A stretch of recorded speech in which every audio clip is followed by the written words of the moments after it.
Bonjour à toutes et tous, ravi d'être parmi vous et que vous soyez aussi nombreux présents pour cette petite présentation sur la transformation sociétale et assurance de personnes, dont l'objectif va être de repenser l'analyse des risques. Alors aujourd'hui, pour présenter Arnold Meconso, qui est responsable collective au provisionnement de Generali, Tiffaine Pomereux-Morfin, qui est consultante Foresights, et moi-même, Guillaume Létiot, manager Foresights.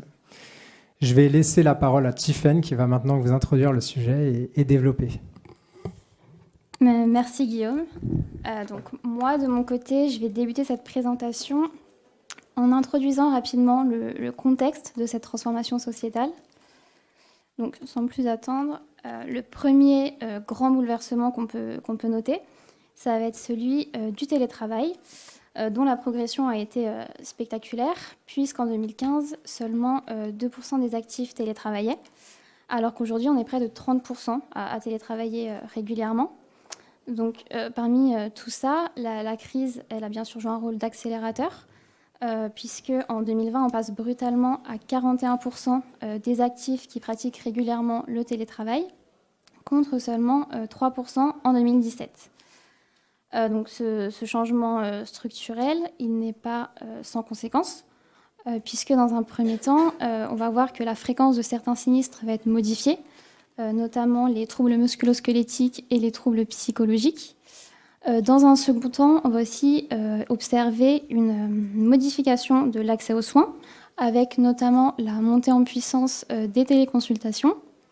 Et enfin, ça va venir renforcer certaines inégalités, puisque selon le secteur, selon le niveau de qualification, tout le monde n'aura pas le même accès, tout le monde n'aura pas les mêmes opportunités de télétravailler. Donc, depuis 2021, on va constater une légère baisse du nombre de jours télétravaillés par semaine, qui va passer de 3,3 jours en 2021 à 1,9 jours en 2024. Donc, en comparaison au niveau européen, la France, elle se situe légèrement en retrait, puisqu'elle compte seulement 32% de télétravailleurs, contre quasiment 50% en Belgique. Donc ça va montrer que malgré son ancrage dans nos vies quotidiennes, le télétravail, ça reste un phénomène assez inégal.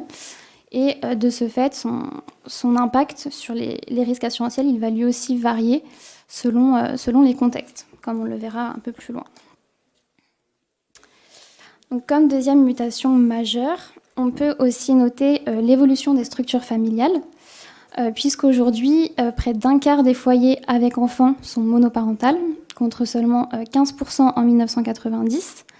Donc ça va induire une plus grande précarité et une sorte de fragilité sociale accrue. Dans un second temps, aujourd'hui, plus de 9 millions de personnes sont âgées de plus de 70 ans. Donc ça, comme vous le savez, ça va induire des enjeux majeurs en termes de dépendance. Et enfin, l'essor des unions libres, des familles recomposées, des cohabitations intergénérationnelles, etc. Ça va également venir complexifier la couverture assurantielle, puisque de ce fait, les ayants droit vont changer, les besoins vont évoluer, et par la même occasion, les contrats proposés vont devoir s'adapter. Donc, d'autres évolutions cruciales concernent les nouveaux comportements de santé. Donc ici encore, on peut trouver quelques chiffres qui démontrent d'un côté de l'essor de la digitalisation et de l'autre des nouvelles pratiques de santé, et notamment chez les actifs, puisque depuis 2020, plus de 80% des Français ont utilisé la téléconsultation, donc souvent pour des raisons de praticité. Mais en parallèle, 65% des actifs disent avoir souffert de troubles psychologiques, donc du stress, de l'anxiété ou de la fatigue mentale. Et particulièrement chez les jeunes, 70% présentent une forme de dépendance numérique, avec du coup des impacts directs sur le sommeil, la concentration ou ici encore sur la santé mentale. Voilà, donc c'est pour toutes ces raisons que ces transformations, elles vont exiger de nouveaux modèles assurantiels, des modèles qui seraient plus souples, plus personnalisés, et qui du coup intégreraient cette santé comportementale. Donc face à toutes ces transformations, La question, ça va du coup être de savoir si nos outils d'analyse du risque qu'on utilise aujourd'hui, ils sont encore adaptés ou pas face à cette nouvelle réalité. Donc, face à ces mutations récentes, on voit que de nouveaux risques apparaissent, et parfois même très rapidement, puisque depuis 2020, on va observer 3 dynamiques de risque majeures. Donc, dans un premier temps, comme je le disais, le télétravail, qui va participer à la hausse des TMS et également à un isolement social croissant, et particulièrement chez les jeunes actifs. Dans un second temps, on va également observer une fragilisation de la santé mentale, puisqu'aujourd'hui, l'anxiété, le burn-out, la surcharge mentale, etc., c'est devenu des causes fréquentes d'arrêt maladie. Et enfin, dans la lignée de ces dynamiques, on va également observer un recours accru aux soins psychiques et paramédicaux, avec une augmentation de 40% des consultations psy sur certains segments entre 2021 et 2023, et également une forte hausse des soins paramédicaux, comme la kinésithérapie ou l'ostéopathie, qui, eux, pour le coup, sont souvent en lien avec les effets d'un télétravail prolongé. Donc ces évolutions, elles vont modifier profondément les équilibres de sinistralité en santé, mais également en prévoyance, en du coup posant la question du lien à faire entre le travail, la santé mentale et la prévention. Donc malgré toutes nos connaissances sur ces nouveaux risques, nos outils actuels, ils restent basés sur des données historiques, des données qui sont souvent stables, souvent médicalement objectivées, et c'est-à-dire qu'ils vont encore avoir du mal à intégrer des facteurs plus récents ou des facteurs comportementaux, comme par exemple l'effet du télétravail sur la santé mentale. Donc tout ça, ça va entraîner un décalage entre nos projections actuarielles et la réalité observée, comme l'a d'ailleurs très très bien montré la crise du Covid-19 il y a quelques années. Mais malgré tout ce qu'on vient de dire, il reste important de noter que le télétravail a des effets ambivalents, puisque d'un côté, il va améliorer la flexibilité dans la vie quotidienne de chacun, mais de l'autre, il va également générer des risques durables sur la santé physique et sur la santé mentale. Donc ces effets, ils sont d'ailleurs observables et mesurables grâce à nos indicateurs de sinistralité, puisque depuis 2019, les TMS sont passés de 4,8% à 6,6% des actifs. Comme je le disais, les consultations psy ont augmenté de 40% entre 2021 et 2023, et 65% des arrêts pour troubles psychiques sont liés au stress, à l'anxiété ou au burn-out. Comme on le verra aussi plus loin, les femmes et les jeunes actifs sont les populations les plus concernées, ce qui pose du coup aussi la question d'une prise en charge différenciée pour ces différents risques. En termes de projection, si la tendance actuelle se poursuit, c'est-à-dire avec 0,4 points de sinistralité en moyenne par an, les TMS pourraient atteindre 9% de sinistralité d'ici 2030.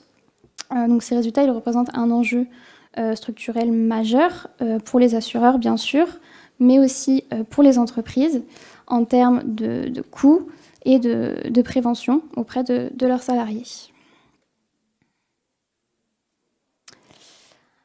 Donc, comme je l'ai déjà mentionné, au-delà des troubles physiques, c'est aussi l'équilibre psychologique qui va être remis en jeu par le télétravail, puisque, comme le rapportent ces études, près de 40% des télétravailleurs ressentent un isolement social important, et particulièrement d'ailleurs ceux qui travaillent seuls, et d'autant plus que ce mal-être, il est souvent sous-déclaré, et il va donc se traduire par des arrêts plus longs, et également un recours accru aux médecines douces ou au soutien psychologique. Et en particulier, donc les cadres sont une population particulièrement concernée par cette pratique, puisque statistiquement, ils sont les plus nombreux à télétravailler plus de 3 jours par semaine. Et ils sont donc logiquement les plus exposés à ces douleurs physiques, mais également à l'isolement social, puisque malgré les réunions Teams et les échanges de mails, le lien social continue de s'affaiblir. Donc ces dernières années, il a été observé une montée des arrêts longue durée pour troubles psychologiques et également une demande croissante de soutien thérapeutique par ces populations.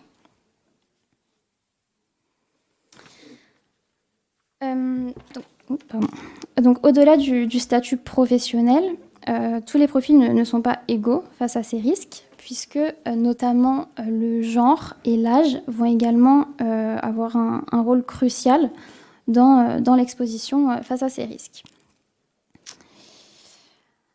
En termes de contraste de genre, on voit que les femmes actives sont 2 fois plus touchées par le burn-out que les hommes, puisque 60% d'entre elles déclarent une surcharge mentale importante, et notamment en raison de la conciliation entre la vie au travail et la vie familiale. Et dans la même lignée, on remarque aussi que les arrêts pour burn-out chez les femmes ont augmenté de 32% entre 2019 et 2023. Donc, en complément, ce graphique il illustre la hausse continue des cas de burn-out sévère projetés à horizon 2030. Donc, on observe ici une progression avec un écart croissant entre les hommes et les femmes, puisqu'en 2023, l'écart était de 10 points et qu'il atteindrait 13,5 points d'ici 2030, avec du coup une proportion de 30,5% de femmes en burn-out sévère contre seulement 17% d'hommes.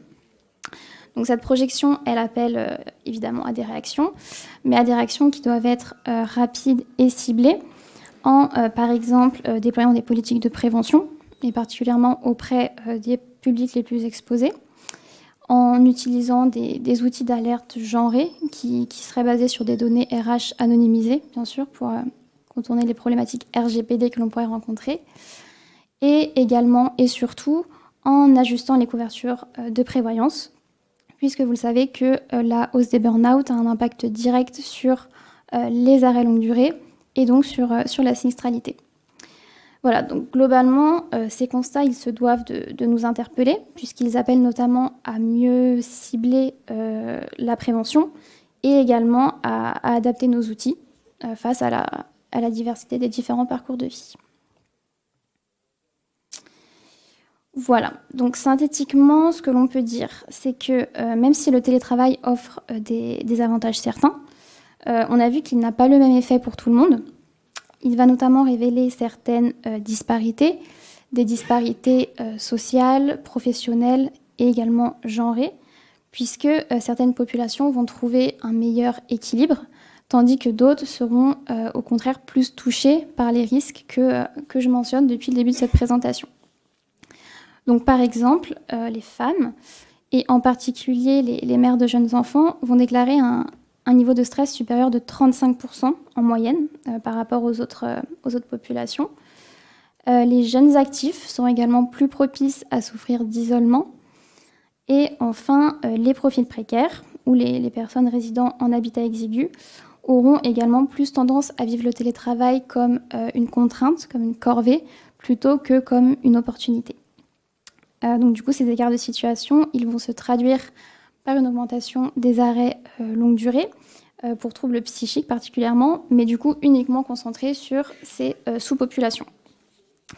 Donc pour les assureurs, ça va signifier une chose importante, c'est qu'il n'est définitivement plus possible de raisonner en termes de moyenne, c'est-à-dire qu'il va falloir segmenter l'analyse du risque, la segmenter en fonction de l'âge, du genre, du statut parental, de la situation professionnelle, en fait, selon toute situation qui pourrait avoir un impact sur la manière dont les populations vont subir ces nouveaux risques.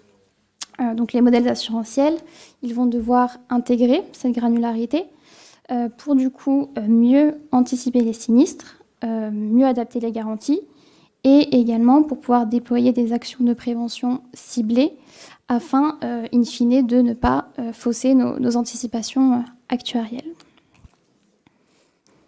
Voilà, je vais laisser la parole à Arnold. Très bien, merci beaucoup Tiffaine. Je vais peut-être prendre le PC.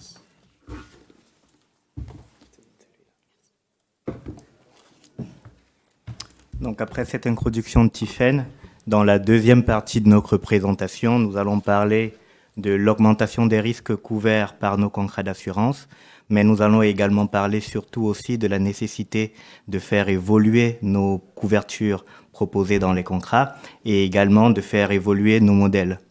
Donc déjà, juste quelques éléments chiffrés.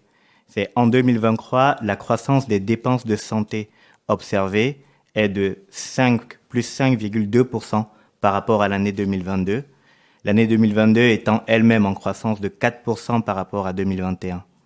Et quand on s'intéresse à l'année 2021, on voit que sur cette année-là, on enregistre en France 13,3% d'adultes souffrant de dépression, une hausse de 3,5% comparativement à 2017. Et un peu plus récemment, en 2022, quand on s'intéresse au volume de personnes en ALD, c'est 12,7 millions de personnes en ALD, soit à peu près un Français sur 5. C'est une statistique, un volume qui est constamment en croissance et expliqué par différents facteurs, notamment le vieillissement de la population, mais aussi et surtout la hausse de pathologies chroniques, elle-même corrélée quelque part au vieillissement de la population, mais également aux évolutions des modes de vie. Concernant l'accélération des pathologies liées au mode de vie, déjà, un des constats qu'on a fait lorsqu'on préparait cette présentation, c'était que avant Covid, un Français sur 5 était confronté à des troubles psychologiques, du moins en termes de déclarations connues. Pendant la période Covid, c'est une croissance de 30% de déclarations qu'on a observé, au moins 30% pour ne parler que de la dépression et de l'anxiété. Et au moins, j'ai envie de dire, la pandémie aura eu le mérite de ramener au centre du débat public les questions de santé mentale. Lorsqu'on s'intéresse de manière assez particulière aux affections de longue durée et qu'on regarde de manière rétrospective sur la période 2008-2023, c'est une croissance de 70% des ALD observés en 15 ans. Et ce volume en croissance-là est projeté de manière tendancielle à 20 millions d'affections longue durée attendues en 2030. C'est un volume important, c'est un volume qui évolue tendanciellement avec les observations données par la Caisse d'assurance maladie, mais c'est un volume qu'il faut ramener à l'évolution de la population, mais aussi ramener au vieillissement de la population. Des facteurs qui ont tendance à tirer ce volume d'ALD vers le haut, mais pas que. Les modes de vie jouent aussi. Lorsqu'on s'intéresse à des statistiques publiques publiées par la Caisse par la Caisse nationale d'assurance maladie, c'est 51% de Français qui ont très souvent recours à de la médecine alternative. La stat, les 51%, c'est une statistique 2023. C'est également 70% de Français qui ont une image positive de la médecine douce et c'est 58% d'entre eux qui considèrent que les médecines douces et médecines alternatives peuvent vraiment compenser les difficultés d'accès aux soins.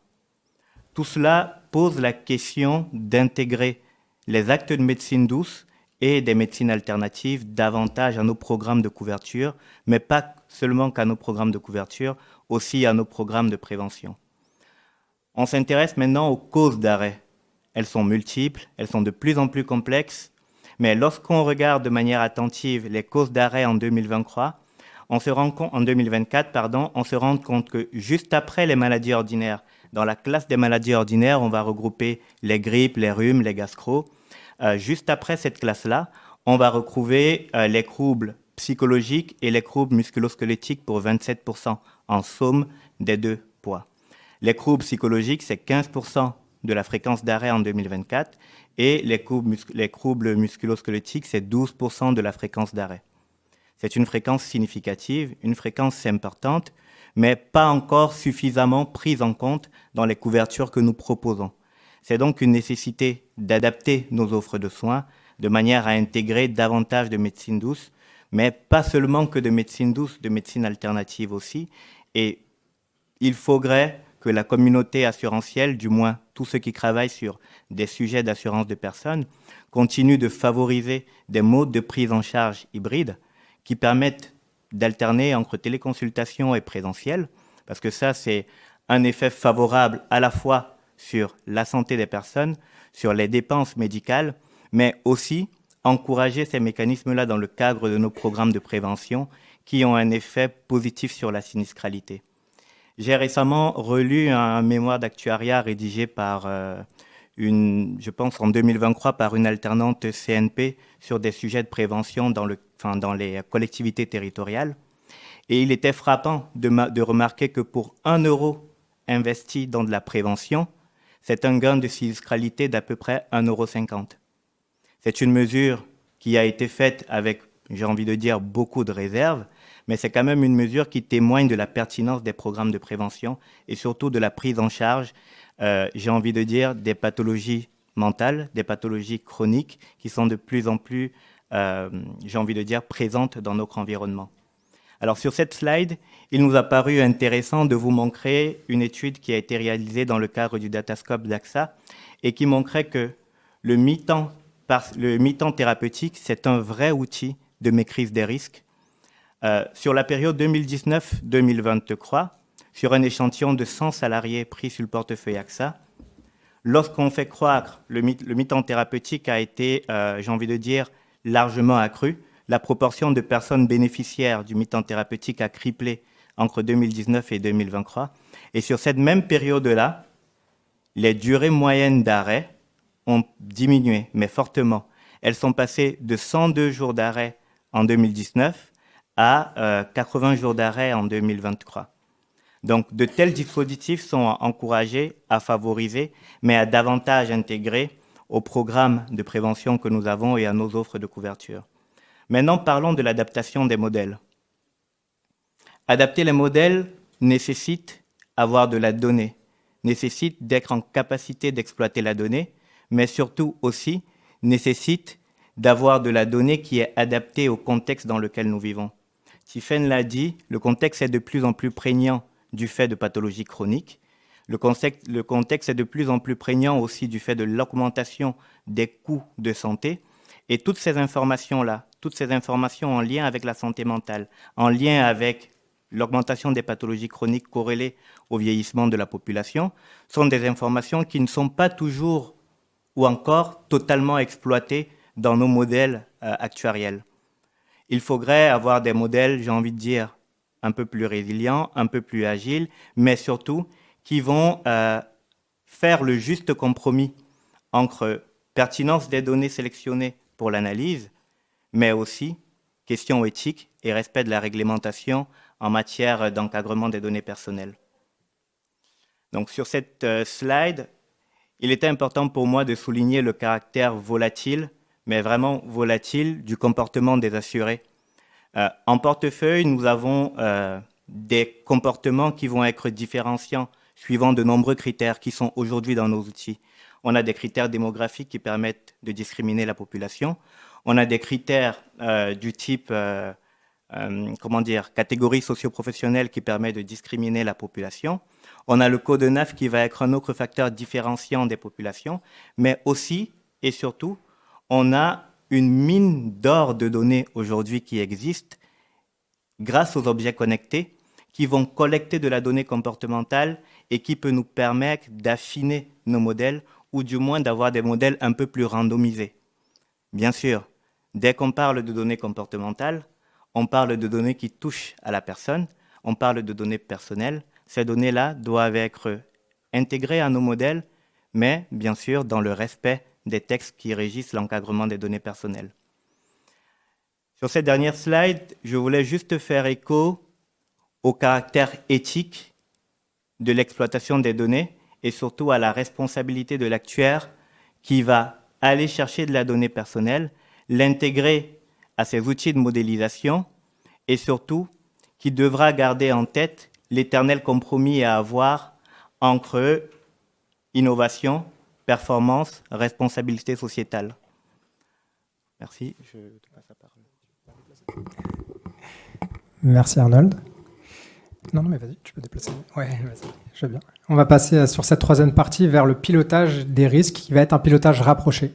Pourquoi un pilotage rapproché ? Parce que On est parti du constat que le pilotage actuel sur les risques prévoyance santé, il était beaucoup trop espacé, qu'il va falloir un pilotage un peu plus proactif, un peu plus dans l'air du temps, un peu plus rapide, ce que je vais développer par la suite. Et pour ce faire, pour ce pilotage-là, il va falloir l'adaptation de nouveaux outils, parce que ceux qui sont utilisés actuellement commencent, vous vous êtes rendu compte, je suppose, à être dépassés, et également de nouvelles méthodologies liées à ces outils. Alors, à travers cette slide, on est parti du postulat, quel levier pour ajuster nos actions? Alors, on est parti du constat que les outils d'analyse, ils doivent se réinventer pour suivre des mutations, des comportements en mutation rapide. L'adaptation des signaux faibles, ça devient un levier de prévention incontournable. Les signaux faibles, qu'est-ce que c'est? Ça va être par exemple une baisse régulière de l'activité physique ou du sommeil qui va être mesurée via des applications, ce que vous retrouvez dans vos smartphones ou vos téléphones, qui peuvent annoncer un arrêt de travail. Une augmentation des micro-arrêts maladie. Donc ça, c'est des arrêts courts, répétés, journaliers, de quelques jours. Ça peut engendrer, par exemple, une fatigue chronique. Ça peut également engendrer un mal-être physique ou organisationnel. Et tout ça, ça peut signaler une détérioration de la santé mentale. Du coup, l'actuaire, il va avoir un rôle un peu plus prépondérant dans sa communication. Il va plus trop être en silo, mais il va devoir travailler avec d'autres entités, notamment les RH. Ça va devenir un partenaire RH pour justement piloter ses portefeuilles de façon optimale et avec cette vision dynamique. Anticiper les risques au lieu de les subir. Ce qu'on disait par rapport à cette slide, c'est que l'assurance, ça va devoir se synchroniser au risque. Comme j'ai pu le dire, on ne peut plus être dans l'après. Il faut vraiment être en amont du risque, savoir se synchroniser, être en prévention, ce qu'avaient mis en avant Tiffen et Arnold. On est vraiment sur cette idée de prévention. Les assureurs, historiquement, ils avaient l'habitude de suivre les risques en santé-prévoyance de façon, en tout cas c'est toujours le cas, mais d'une fréquence annuelle, voire semestrielle, sur certains reportings via des bilans de portefeuille, des analyses de sinistralité. Aujourd'hui, les changements ils sont devenus trop rapides. On ne peut plus se permettre ce type de suivi, il va falloir se renouveler. On peut le voir notamment avec l'apparition des nouvelles vagues d'arrêt de travail, l'évolution soudaine des usages comme le télétravail qui s'est bien plus développé, mais également la téléconsultation.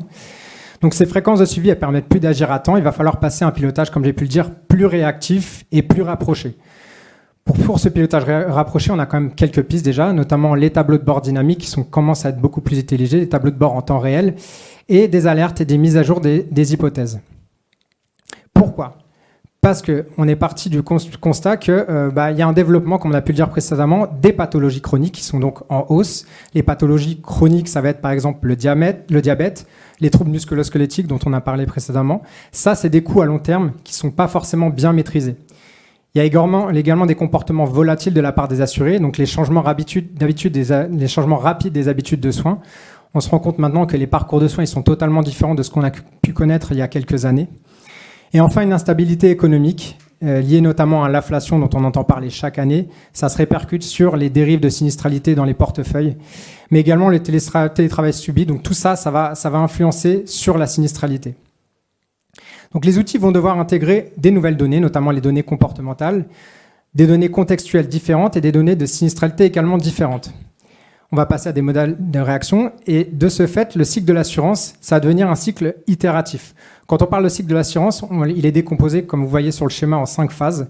Une première phase, ça va être capter, collecter les données en temps réel ou rapproché. Donc ça va être par exemple les arrêts récents qui vont être captés, les comportements anormaux. Analyser, identifier les signaux faibles dont je vous ai parlé précédemment, les tendances et dérives. Donc tout ça, ça peut être par exemple une hausse des fréquences, des sinistres qui vont être atypiques. Ajuster, adapter les actions en cours, notamment les actions de prévention qui vont être mises en œuvre, déclencher des actions ciblées. Enfin, évaluer l'effet de ces actions, quels sont les impacts sur mes arrêts de travail des actions de prévention que j'aurais pu mener. Et enfin, recommencer, parce que c'est un cycle qui ne s'arrête jamais et qui va faire face à des risques qui sont mouvants et également imprévisibles. L'analyse du risque, elle intègre désormais un contexte, comme on a pu le dire, social et humain. Social lié notamment à l'apparition des troubles de santé mentale qui se sont beaucoup plus développés. Historiquement, donc, les actuaires, ils ont surtout utilisé des données classiques, comme a pu le dire Tiffen, du type âge, sexe, statut professionnel, historique médical.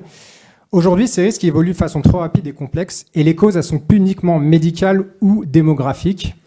Ça devient nécessaire d'intégrer des variables qu'on définit comme non traditionnelles. Ces variables non traditionnelles, ça va être quoi ? Ça va être les comportements de santé, donc l'activité physique, le sommeil, l'observance des traitements, les facteurs psychosociaux, par exemple l'isolement, le stress, l'environnement de travail, Et enfin, les données contextuelles, dont Arnold a pu parler, type de logement, emploi, santé, situation familiale. Donc tout ça, c'est un objectif, c'est une amélioration de la prédiction et des modèles prédictifs en détectant notamment les signaux faibles avant l'apparition des sinistres majeurs.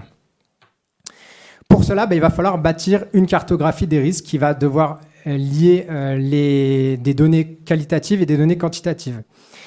Ça va combiner des données chiffrées, que ce soit les arrêts, type les ALD, les remboursements, avec des indicateurs qualitatifs ou composites, par exemple le bien-être, la fragilité sociale ou encore l'exposition au stress. Ça va être une approche qu'on va considérer comme pluridimensionnelle, qui va permettre de mieux segmenter les assurés, mais également de prioriser les actions de prévention. Et ça va permettre justement d'anticiper des évolutions qu'on définit actuellement dans le cadre de nos modèles non linéaires des sinistres. On a essayé de vous symboliser tout ça dans le graphe avec notamment 3 grandes étapes dans les mesures permettant de comprendre l'évolution et l'analyse des risques. Ça va dans la continuité du schéma d'Arnold, le dernier, sur les données. Qu'est-ce qu'on fait de ces données sociétales et de ces données comportementales ? On va avoir dans un premier temps en amont une veille prospective et stratégique. Ensuite, on va pouvoir appliquer ces données dans le cadre d'études sur l'impact sociétal, mais également des études comportementales afin de mieux cibler les profils de risque des portefeuilles assurés. Alors, la data en temps réel, comme j'ai pu le dire, ça va devenir un levier d'action. Le pilotage actuel est devenu un outil qui est beaucoup plus opérationnel au service des RH, mais également d'autres entités, afin de mieux comprendre les risques. L'objectif, ça va être de détecter, mais surtout de prévenir. À travers la graphe suivante, les 2 graphes suivants, ce qu'on a voulu mettre en avant, c'est différents facteurs. Dans le premier graphe, c'est la répartition des accidents de travail avec arrêt par tranche d'âge. Ce type de graphe, c'est typique de la branche des risques professionnels, mais ça peut précéder des arrêts qui vont être longs ou des reconnaissances en invalidité. Donc, on a voulu mettre en avant parce que ça impacte directement la prévoyance collective. Qu'est-ce que ce graphe nous dit ? Il nous dit que ce risque, les accidents de travail, ils augmentent avec l'âge, avec un pic qui est assez fortement marqué sur la tranche d'âge 40-49 ans. Donc c'est typiquement cette tranche d'âge pour laquelle on voit apparaître des risques du type troubles musculo-squelettiques ou encore des affectations longue durée comme le diabète qui sont vraiment représentés sur cette tranche d'âge. Sur le graphe suivant, on a les indicateurs comportementaux en population active. Alors, ce qu'il en ressort de ce graphe, c'est que environ 70% de la population active se déclare fatiguée et anxieuse. Ce type de pathologie, ça va engendrer des arrêts de travail fréquents, une perte de productivité, mais également une augmentation des pathologies chroniques. On a voulu le mettre en exergue avec, sur le graphe, l'histogramme, la notion de prévention. La participation justement aux actions de prévention qui est inférieure à 50%, 45%. Ça indique que ce potentiel d'action, il est important, mais il est encore sous-estimé. Comme mesure de prévention, on a par exemple des campagnes de dépistage, tout ce qui va considérer comme le dépistage cancer du sein, du diabète, et des bilans de santé gratuits. À travers tout ça, on va avoir un suivi qui va devenir interactif et pluridisciplinaire. Ça va mêler les différentes données, donc que ce soit les données santé, mais également et surtout les données comportementales qu'il va falloir développer dans nos modèles. Et ça va permettre également de renforcer le dialogue entre les assureurs et différentes entités, comme on a pu le dire, notamment les ressources humaines, afin d'avoir une logique post-cynique, afin de ne pas être sur une logique post-sinistre, mais une logique préventive de la sinistralité. Et pour ce faire, il va falloir adapter les garanties en continu. Les assureurs, ce qu'ils veulent, c'est des solutions flexibles. Ils veulent avoir des reportings lisibles et également pilotables. C'est la raison pour laquelle les KPI, ça va devenir une mesure d'impact et d'aide dans le cadre du pilotage des portefeuilles. Les KPI, c'est des reportings, ce sont des mesures chiffrées qui vont permettre d'évaluer l'efficacité d'une action, d'un processus ou d'une stratégie par rapport à une action qui va être ciblée. Donc ces KPI ils vont beaucoup aider, notamment dans le cadre de la tarification, et ils vont permettre de croiser ces données comportementales, mais également les données médicales. Le pilotage en assurance, il va plus seulement être figé, il va savoir s'adapter. Et c'est là la clé de la soutenabilité. La soutenabilité, ça va être la capacité d'un contrat à rester équilibré et pertinent dans la durée, et en intégrant notamment des évolutions de l'environnement, mais surtout des évolutions comportementales. Donc, on vous a un petit peu rassemblé tout ça dans le petit graphe juste à côté avec les clés qui indiquent comment suivre ces stratégies innovantes pour justement avoir un pilotage plus fin des portefeuilles. Dans un premier temps, avoir des indicateurs pertinents de suivi comportemental, les tableaux de bord dynamiques dont j'ai parlé précédemment, et enfin les KPI prédictifs qui vont introduire des métriques quelque peu différentes de ce qu'on a actuellement dans le cadre de nos portefeuilles. Quelles sont les perspectives pour les actuaires ? Alors, il y a une statistique qui est sortie cette année l'année dernière, le volume mondial de données santé, il augmente de 36% par an. Les outils actuels, je pense que c'est un secret pour personne, ils ont de plus en plus de mal à gérer ce gros flux de données, cette capacité de plus en plus conséquente de données qui arrivent dans nos modèles. Si en plus il va falloir intégrer des variables différentes, non traditionnelles, les outils ne pourront plus gérer ça. C'est la raison pour laquelle maintenant il y a un rapprochement qui se fait de plus en plus avec toutes les techniques de machine learning et notamment le travail fait par les data scientists en utilisant notamment des nouveaux logiciels sur la plage dont vous avez sûrement entendu parler, notamment Python, qui vont permettre justement cette approche-là en gérant un nouveau flux de données, mais également d'utiliser des nouvelles techniques de modélisation. Ces nouvelles techniques de modélisation, ça pourrait être également, par exemple, le scoring dynamique, qui est déjà utilisé mais qui va pouvoir se développer. Alors un scoring dynamique, qu'est-ce que c'est ? C'est un score de risque qui va être mis à jour en temps réel à partir de données qui vont être collectées en continu, donc soit via vos applications smartphone, montres ou autres, et ça va permettre justement un ajustement instantané de la vision du risque. Je prends l'exemple par exemple d'un assuré qui a mal dormi pendant 5 jours et qui va avoir une qualité de sommeil très faible. Son score de burn-out, de risque de burn-out ou d'arrêt, il va être fortement augmenté, lié justement à ce fait de ne pas avoir dormi pendant 5 jours. Du coup, dans la continuité de ce que je vous disais précédemment, l'actuaire, il va avoir différents échanges, il va devoir communiquer avec d'autres instances. Alors, on a parlé des RH, on a également parlé d'échanges avec les data scientists pour justement tenir compte de ces techniques de machine learning, même si le rapprochement entre l'actuariat et le machine learning et les data science se fait de plus en plus, mais également avec les responsables des systèmes d'information, les responsables IT, pour pouvoir justement prendre en compte ces nouvelles données dans le cadre des systèmes des compagnies et des sociétés d'assurance. La nouvelle cartographie des risques assurés dont j'ai parlé précédemment, c'est quoi ? On parle de l'approche classique, on va se diriger vers une nouvelle approche. L'approche classique, c'est un risque qui est figé, on va passer vers un risque évolutif. On est sur des variables statiques, on va passer à des données qui vont être croisées selon différentes entités, mais également des données comportementales. On a des probabilités ponctuelles, par exemple, quelle est la probabilité qu'un assuré soit en arrêt maladie cette année ? On va passer sur des simulations de trajectoire. Quel est le parcours probable de cet assuré dans les 3 à 5 années à venir ? Avec quoi ? Avec ses antécédents, notamment ses comportements, par exemple le retard de soins, le temps partiel thérapeutique et son environnement. Et enfin, on est sur une cotation collective, donc ce principe de mutualisation des contrats, ce qu'on retrouve notamment dans le cadre des contrats standards pour les collectives. Et on va passer sur un ajustement qui va être beaucoup plus individuel et progressif, ce qu'on retrouve également dans les contrats sur mesure, toujours en collectif. Mais il va falloir garder cet équilibre de mutualisation, ce qui ne sera pas toujours facile. En tout cas, c'est ce vers quoi les assureurs devront tendre. À travers les reportings, il en est ressorti également une étude. Donc les contrats, comme on a pu le dire, ils évoluent vers des risques de soutien qui est proactif. À travers notamment la notion de nutrition les assureurs mettent en avant, le coaching, l'aide au retour au travail. Alors, dans la continuité de l'étude qu'a vu Arnold, une étude est parue cette année, pour le coup, qui disait que pour chaque euro investi, ça va permettre d'éviter des arrêts maladie, de réduire des traitements lourds, de favoriser un retour au travail beaucoup plus rapide. Tous ces effets, ils ont une valeur économique qui a été mesurée. Donc, pour 1 euro investi, il y a jusqu'à 14 euros d'investissement, de retour vers investissement qui pourrait être fait, un retour économique. Ça va permettre une baisse des arrêts longs et également des rechutes via des programmes de suivi. Ce qu'il en ressort, c'est que les nouvelles garanties, ça va permettre une réduction de la sinistralité, mais également, évidemment, ce que cherche tout assureur, la satisfaction du client. Ces nouvelles garanties, ça peut être, par exemple, dans le cadre de la santé mentale, des accès illimités à des psychologues en téléconsultation, ou encore dans le cadre de garanties préventives santé physique, ça peut être, par exemple, des séances de kiné préventives ou l'ergonomie du poste de travail. En synthèse de cette troisième partie, ce qu'il en ressort, c'est que l'actuaire, vulgairement, c'est le statisticien des assurances. Mais ce n'est plus forcément le cas. L'actuaire, c'est quelqu'un qui va devoir travailler en relation avec différentes entités dont on a pu parler, notamment les data scientists, les RH. Il va avoir un rôle qui va être hybride et également très développé. Il va contribuer à une vision, il contribue toujours historiquement à une vision quantitative, c'est-à-dire qu'il doit distribuer des chiffres fiables, robustes, vérifiés, une vision prospective avec des projections, des scénarios, des modèles dynamiques. Également une vision responsable, et c'est ce qu'on attend maintenant à travers toutes ces nouvelles pathologies, c'est-à-dire l'intégration de la prévention, des impacts sociaux et de l'éthique dans la durée. Il va incarner une innovation qui va être maîtrisée, en intégrant des nouvelles données notamment, des outils prédictifs. Il va garantir une équité, c'est-à-dire pas créer de discrimination excessive entre les assurés. C'est le cas notamment en intégrant les nouvelles types de données de type santé mentale.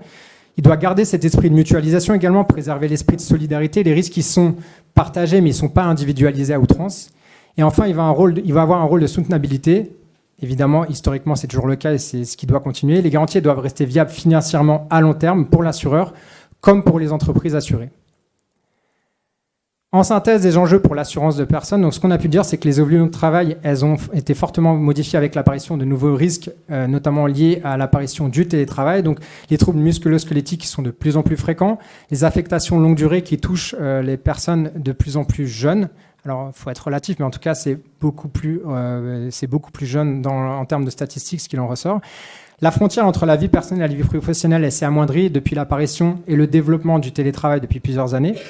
Et les modèles historiques, ils permettent plus de tenir compte de ces nouveaux risques. Il va falloir les développer. On ne peut plus être sur des modèles déterministes ou linéaires. Il va falloir passer à des modèles qui sont beaucoup plus stochastiques, en tenant compte de pas mal d'hypothèses. Les assurés vont devoir ajuster leurs garanties en gardant cette mécanisme de mutualisation. Et surtout, il va devoir faire face à une sinistralité qui va être beaucoup plus mouvante. Et il va falloir capter cette sinistralité qui va être beaucoup plus mouvante. Une invitation à la réflexion collective pour la suite. Donc, les choix actuariels, ils ne sont pas forcément neutres. Notamment, l'apparition des données comportementales, ça a donné de nouvelles possibilités. On va pouvoir affiner, donner une vision un peu plus fine de son portefeuille. Mais ça a engendré de certains dilemmes, des dilemmes entre la personnalisation et la mutualisation. Plus on connaît les comportements individuels, plus on peut ajuster les garanties ou les tarifs, mais ça remet en cause le principe fondamental de solidarité. Et il y a aussi un risque, comme on a pu le dire précédemment, un risque de fragmentation des contrats collectifs en micro-contrats individualisés. Il y a également un dilemme entre la prévention et la surveillance. Jusqu'où on peut aller sans devenir intrusif pour les assurés? Est-ce que le salarié, il est vraiment libre d'accepter ou de refuser que ces données comportementales soient utilisées? Il y a également un dilemme éthique sur la vie privée et le consentement. Est-ce que le recueil de ces données, il est réellement consenti ou est-ce qu'il est contraint? Qui a accès à quoi? L'assureur, l'employé, le tiers. Donc c'est là où, comme on a pu également le dire, la politique RGPD elle va encore être renforcée. Il va falloir qu'elle se développe par rapport à ces dilemmes. Quelle place on va pouvoir donner à la prévention dans les modèles économiques? Comment on va pouvoir tarifer sans discriminer dans un monde qui est de données qui est toujours plus ultra personnalisé? Enfin, une ouverture pour la suite de notre réflexion avec un rôle sociétal de l'assurance. L'assurance, elle passe d'un remboursement à une relation qui va devoir être durable avec l'assuré. Ça va devenir un partenaire de vie, pas juste un payeur d'accidents. Son objectif, ça va être de protéger, on l'a assez dit, prévenir, mais également accompagner. Merci à toutes et tous.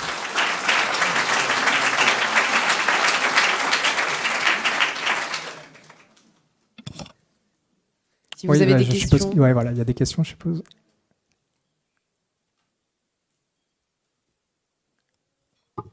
J'avais une question donc, sur les statistiques que vous avez présentées. Est-ce que vous avez fait des distinctions entre les différents types de... les salariés du privé, les travailleurs non salariés et surtout les différentes fonctions publiques? Notamment, je pense à la réforme PSC. Est-ce que vous avez des statistiques différenciées pour ces... Non, on est resté sur une vision macro pour ces statistiques-là. Je vous réponds tout de suite. Ouais. Une vision mutualisée. Surtout, ça concerne les collectifs, les entreprises, pour ce type de statistiques. Mais c'est un bon axe d'amélioration, je suis d'accord. Alors, je vous remercie pour votre présentation. Effectivement, c'était assez clair, mais en fait, j'ai du mal à comprendre. Effectivement, je vois le fait de segmenter, d'avoir une analyse comportementale, mais je vois pas trop comment on peut intégrer dans le tarif cette analyse-là, et surtout qu'est-ce qui peut en ressortir, parce que vous aviez défini l'anxiété, mais l'anxiété, c'est pas une variable binaire. En fait, elle varie dans le temps. Les tarifs sont annuels, par exemple. Comment intégrer ça dans un tarif qui va être annuel? Et surtout, ce sont des causes en fait qui sont multifactorielles. On parlait aussi des ALD.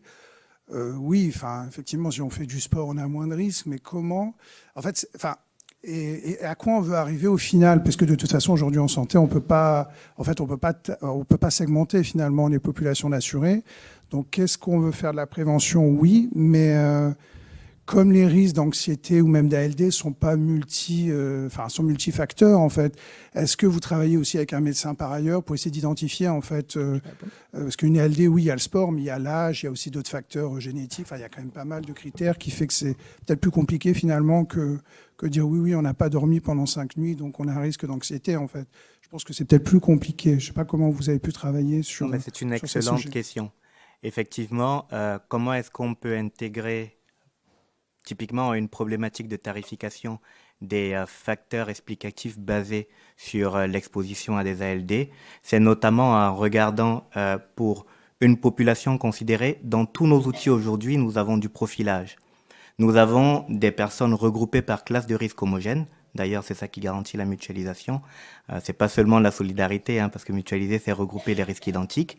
Mais au-delà des facteurs de regroupement que nous avons aujourd'hui dans nos outils, on pourrait intégrer des probabilités d'exposition.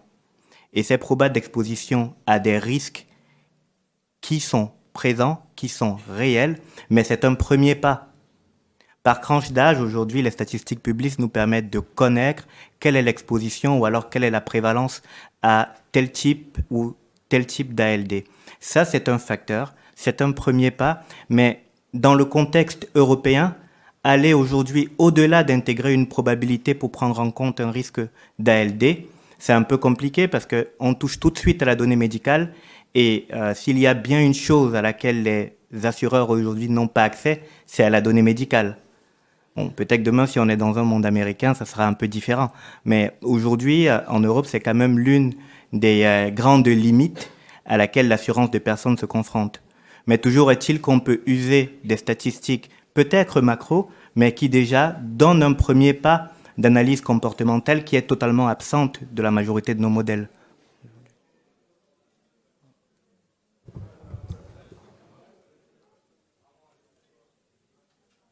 Oui, s'il vous plaît.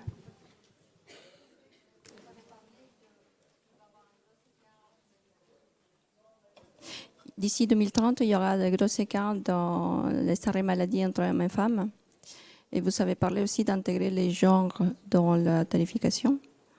Mais il me semble que c'est interdit d'après commission. Bien sûr. Toutes les approches tarifaires aujourd'hui ne sont pas genrées. Mais par contre, il n'y a pas d'interdiction dans nos études de pouvoir discriminer, d'apprécier et d'appréhender le risque à des mailles très fines. Et vraiment, l'un des facteurs explicatifs de tous les risques comportementaux, c'est le genre. Et c'est une donnée qu'on ne peut pas exclure des analyses qui sont réalisées. Par contre, effectivement, la Gender Directive nous interdit de tarifer sur cette base-là.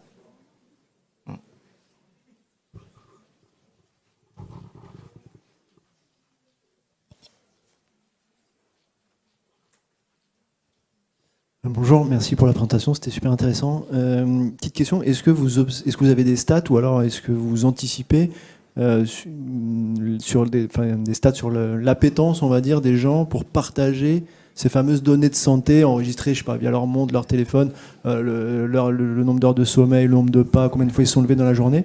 Est-ce que vous voyez quelque chose comme, parce qu'il faut déjà que les clients et les assurés acceptent ça, et puis avec tous les biais d'antisélection éventuels que ça peut générer. Alors je vais vous donner une réponse de personnes qui travaillent en conseil. Nous, on fait par exemple des événements de type course à pied ou des choses comme ça pour lesquels on peut mesurer les données, on les recense. Ça nous donne un premier indicateur de ce que les gens peuvent faire, notamment, je donne l'exemple du sport, ça peut être le cas. Ça va être des micro-portefeuilles, des micro-données qui vont pouvoir être recensées, significatives d'un type de population, en l'occurrence le nôtre. Je sais que sur certaines compagnies, ça se fait également. Et ça tend à se développer petit à petit. On est vraiment aux prémices de ce recensement, ce recueil de données. Mais en tout cas, ça se développe petit à petit et ça commence à intégrer notamment les études qui peuvent être faites dessus, sur ce type de données. Et peut-être juste pour compléter, en général, nous sommes peut-être tous ici pour la plupart assureurs, mais nous sommes aussi des assurés. Et nos objets connectés, très souvent, on consent de manière obligatoire, j'aime bien le dire, on consent quelque part, souvent de manière obligatoire, à partager nos données seulement juste pour pouvoir avoir accès à une application, juste pour pouvoir utiliser tel module d'une application. on nous demande de consentir de manière, je le dis, un peu obligatoire au partage de nos données. Non pas que les assureurs devraient avoir recours à ces données-là, mais que même de manière personnelle, les gens consentent à partager leurs données. C'est déjà le cas en automobile aujourd'hui avec tout ce qui est comme télématique embarquée. Il y a 10 ans, on n'aurait pas accepté, très peu de conducteurs auraient accepté mettre dans leur voiture des boîtiers qui mesurent leur comportement de conduite. Mais aujourd'hui, volontairement, moyennant une réduction de prime, on le fait. Donc, il y a des mécanismes incitatifs qui peuvent être mis en place pour amener les assurés de manière volontaire à nous donner de la data. Et aussi, il ne faut pas oublier, il y a les partenariats qui sont possibles avec des sociétés de la tech.